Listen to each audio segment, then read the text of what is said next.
Hi everyone, welcome back. I'm starting a new book, Prayer to the Motivator. Please stay with me as I read through this book, right? So this is a brand new book we're starting. Prayer to the Motivator. So let me read the blurb. And this is the second book in the series, A Child Who Reads. Who says boys don't keep diaries? This one certainly does. Delroy is a man on a mission. Make that a 12-year-old boy on a mission. His probing eyes look around and see so much vice and malady in the world, in the lives of both humans and animals alike. He takes it upon himself to rescue the innocents and restore order. But he's up against some formidable odds. Delroy gives us a sneak peek into his private world, his secrets, his plans, his clandestine scientific experiments. Inspired by the great liberators whom he reads about in the library, Delroy takes on the sacred duty to set the captives free. But, as it has been with most visionaries, everyone around him thinks he's nuts. Everyone around him thinks he's nuts. Do you? So you're going to decide whether you think Delroy is nuts, stark, born crazy, or not. Okay. Everybody thinks he's nuts. Alright, so let's start. Prayer to the Motivator. Dedication. To those who see things the way they aren't and ask, what the hell? To those who see things the way they aren't and ask, what the hell? Okay. So that would be people like me. And you? Are you one of those who see things the way they aren't and say, why not? Why isn't it this way? Let's make it that way. Alright, so chapter 1.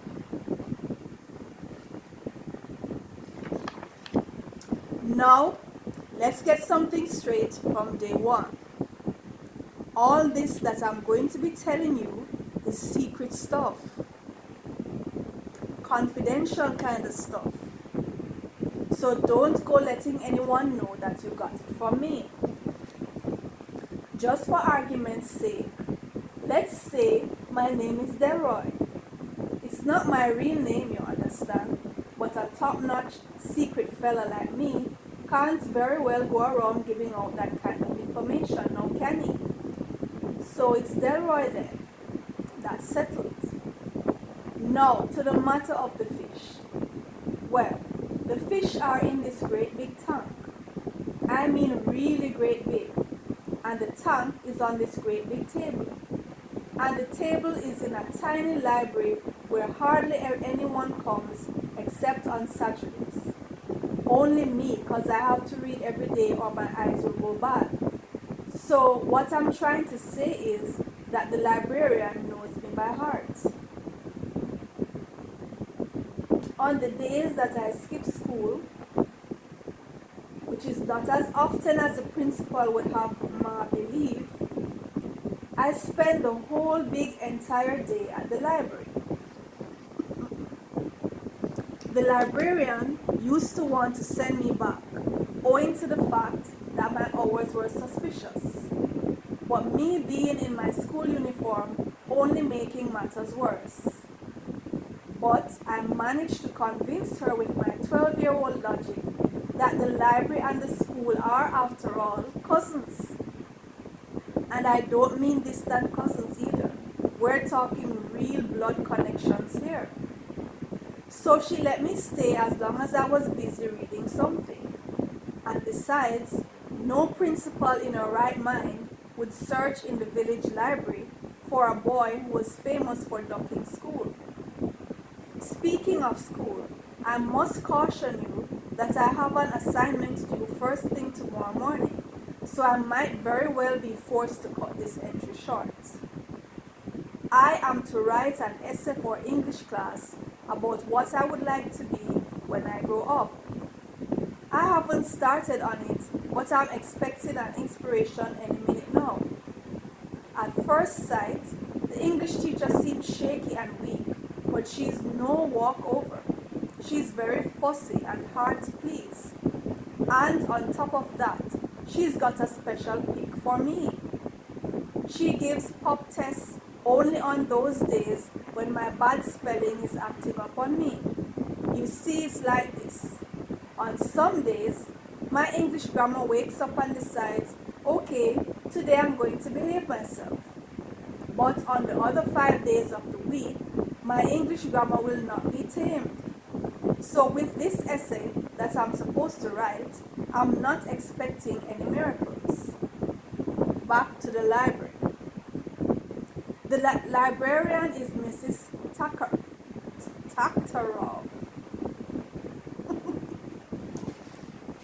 What kind of name is that? Have you guys ever heard of that name, Kim Taktarov?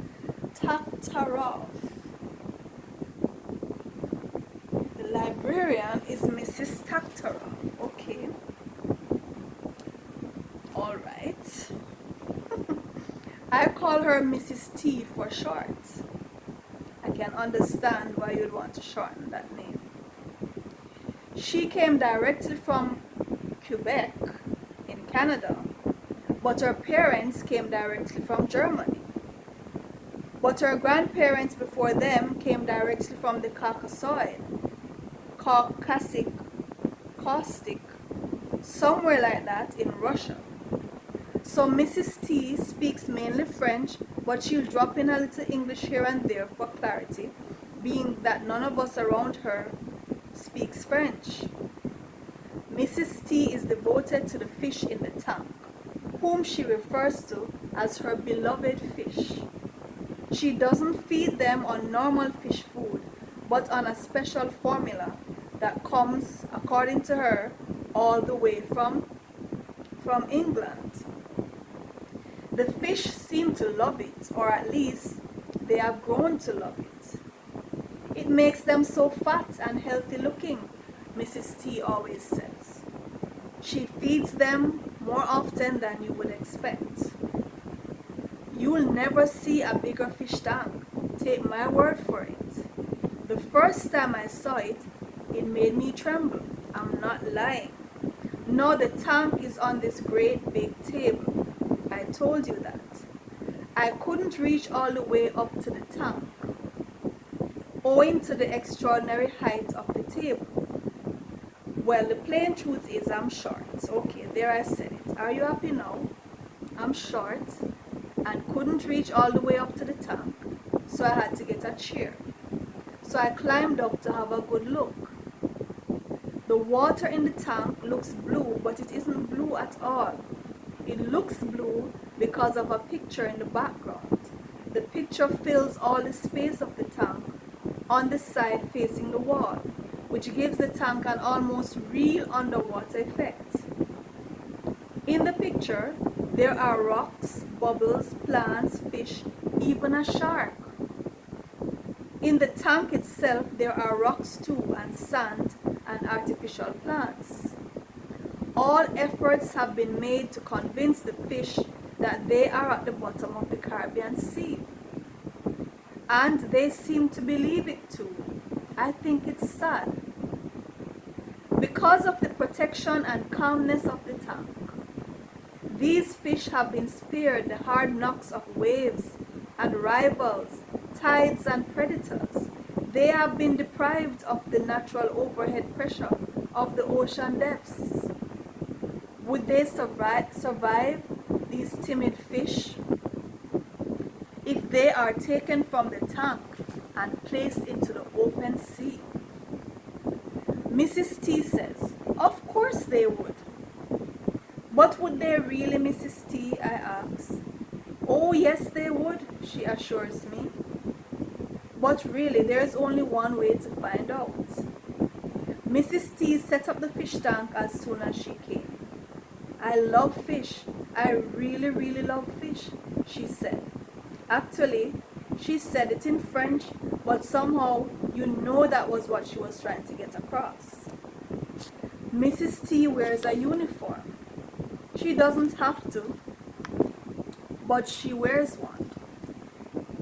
She confided to me that she comes from a family of die-hard uniform wearers. Her father, she says, wore his army uniform to bed. She has a sister who is a nurse, an uncle who is a firefighter, a great-great-grandfather who used to fly planes during one of the wars, and she presently has 3 nieces in the Girl Guides. So uniform wearing is in her blood. She can't very much help it. So every day she can be seen in blue skirt, red jacket, red shoes, white hat, and white tie. The tie was a last-minute addition. In fact, in the pictures she took before the last school break, there was no tie. The uniform immediately reminds you of the army, but Mrs. T wears on her left breast a brooch bearing the peace sign, which means to say, I come in peace. But the uniform is always starched and ready for war.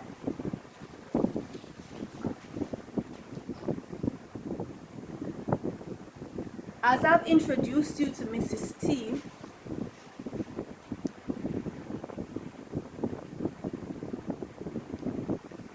I may as well introduce you to Mrs. P. She's the principal. I call her Mrs. P for short. P for principal and P for plumber. Mrs. Elaine Plummer, as my report card will confirm. When the children are among themselves, they call her Plummer the pig. Indeed, she's very much on the chubby side, but you can't let her know I told you so. The children don't call her Plumber the pig to her face, because everyone can add up the result of that. I wouldn't all out say that I hate her, because a boy can't really all out hate his principal.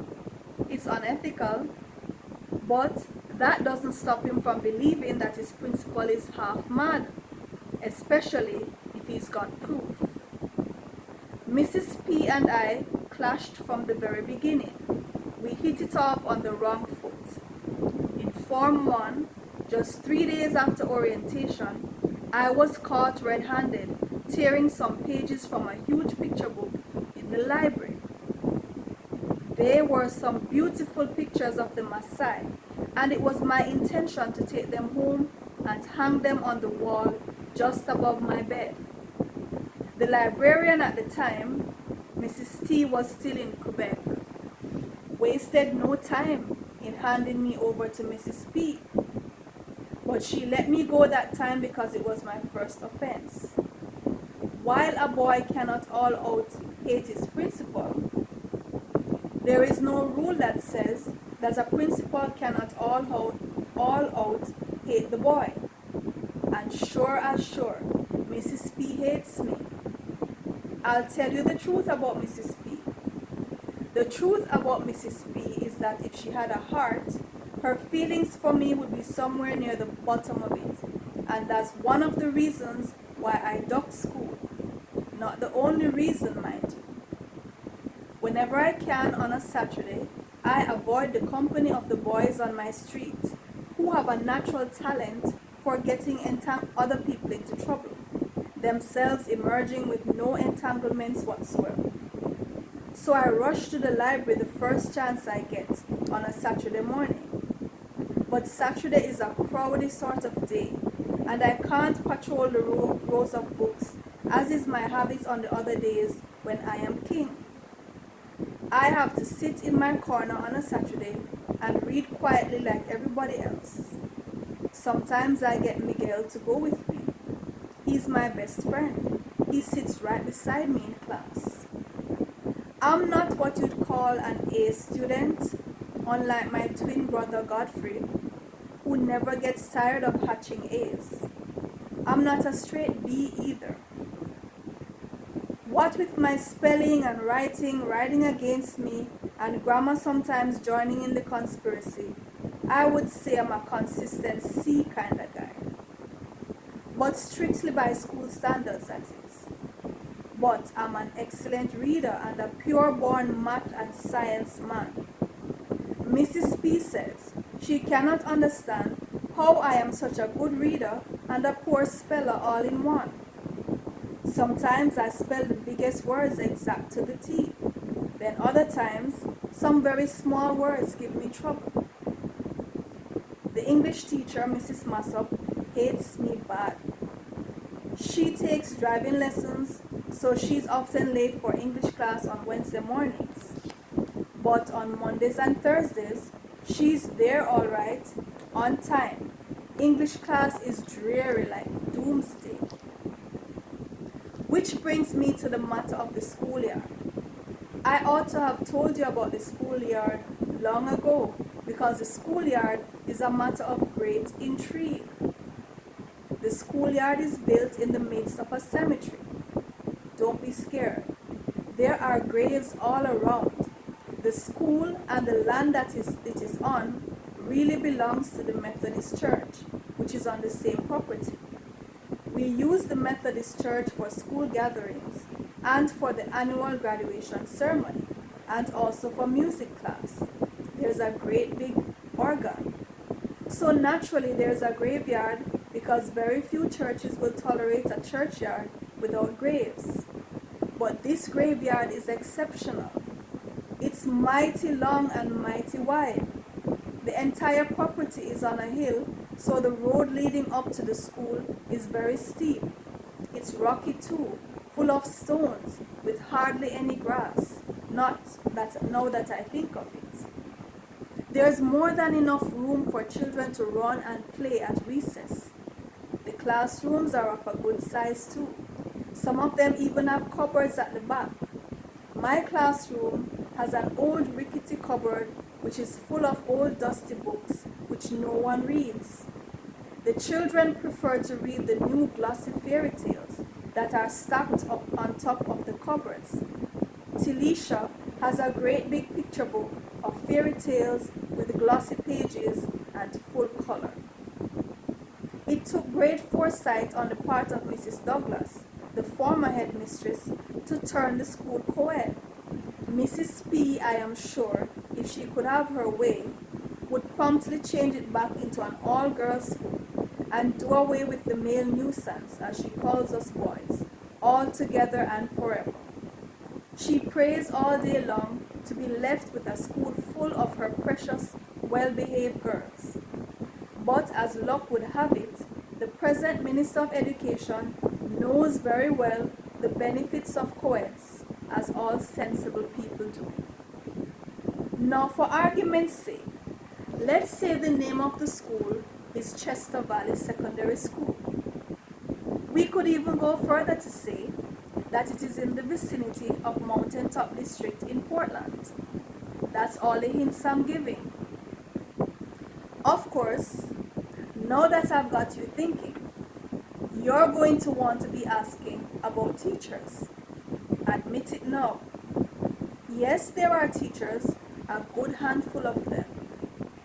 As I've mentioned before, there's Mrs. Massop, the English teacher, who takes driving lessons, who can no more control her class than she can control the old rickety Chevrolet. She has the habit of climbing on top of her desk and beating her cane on the board to get the attention of the class. She's a shaky woman and not much voice, but she loves her books and her poetry. There's Mrs. R. Brown, biology teacher, not to be confused with Mrs. T. Brown, the organist, not to be confused with Mrs. M. Brown, the administrative secretary. There's Miss Nelson, a fresh graduate from Teachers College, who made a grand entry last March after midterm holidays. She only wears miniskirts, and rumor has it that her hair might not be hers. I said might. There's Mr. Williams, a full-time member of staff but who only drops in from time to time to teach us music.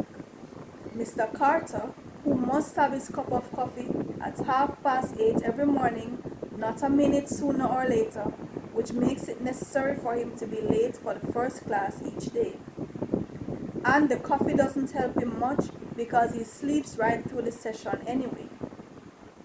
There's Mrs. Steele, who started teaching at the school when it was only a 2-room spec in the cemetery with no staff room, canteen, or blackboards. Therefore, she is the undefeated Long Service Award champion every year at prize giving. My favorite teacher, Mrs. Baker, a courageous teacher who hardly ever gets downhearted, despite the tendency teachers have to become downhearted, even the courageous ones. She only loses her temper in mid-June, when the regional exam results are announced, at which time she spends a week or so in tears and moaning. But she always bounces back without fail. Always. There is also Mr. Allman, whom children call Constable Allman, because he is in the habit of patrolling the compound like a policeman on beat.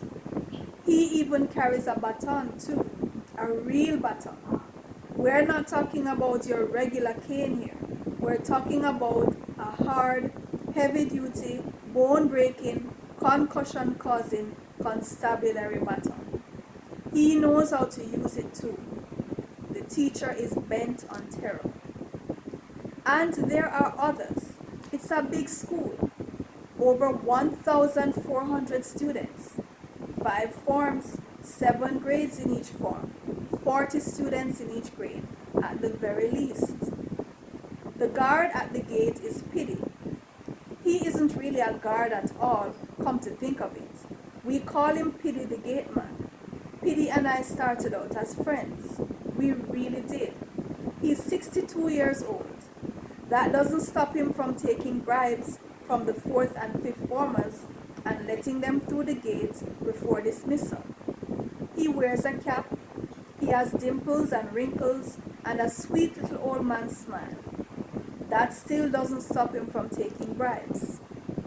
So I took it upon myself to lodge a complaint against him to the vice principal. That was the end of the happy relationship we had. I've been getting nothing but frowns and bad eyes from him ever since. Now, I've told you about the schoolyard and the teachers, and I've told you about Pity the gate man, who has dimples and wrinkles, but also has a weakness for taking bribes. So now I bet you want to know about the students. I'm reading you like a book. But I won't be long about the students because I've got an essay to write. 500 words, she said, as if 500 words are easy to come by these days. But really, I do know what I want to become when I grow up. I've always known. There are people in my life who have other plans for me, to be sure. My mother, for instance, wants me to become a doctor. She sings it every day. My godmother, Auntie Madge, put in her order for a lawyer the minute I was born. Or she'll settle for a pilot or an engineer should it turn out that I'm technically inclined. My father will be at rest in his heart as long as I get an honorable profession and make a man of myself. Mrs. P has hinted from time to time that she sniffs a leader in me, a leader with just the same propensity to lead a nation as to lead an armed guerrilla uprising.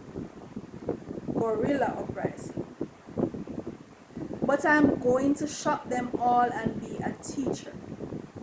Yes, mark my word, a teacher I shall be. So you were asking about the students. They're your regular lot. All form teachers swear that their form is the worst. Of course, they're all right. 50% of school children are bad half the time. 20% of school children are bad most of the time. 30% of school children are bad all the time. I, of course, am a sample student. I am good all the time, except when I must be temporarily bad to make a point. I agree with my form teacher that overall, she got the wickedest, noisiest, most hopeless set of hooligans that ever came to school disguised in uniform. Not only do they vandalize school property, defy instructions, and wreak havoc on their teachers' blood pressure, but they do it with a sense of being on a sacred mission. Every principal should know that the only sure way to deal with deviance is by expulsion, and the only way to win over the undecideds is to drive terror into their hearts. For there are always three sets of students. There are the ones who really try to be good. All you can do with them is to give them high grades and send them home in the evenings. Then there are the outlaws who do nothing but bad. Like weeds in the garden, they must be plucked up and tossed out. But the majority of students will be the undecideds. They dilly-dally back and forth between good and bad. And the only way, I say the only way to win them over, as every principal should know, is to drive terror into their hearts.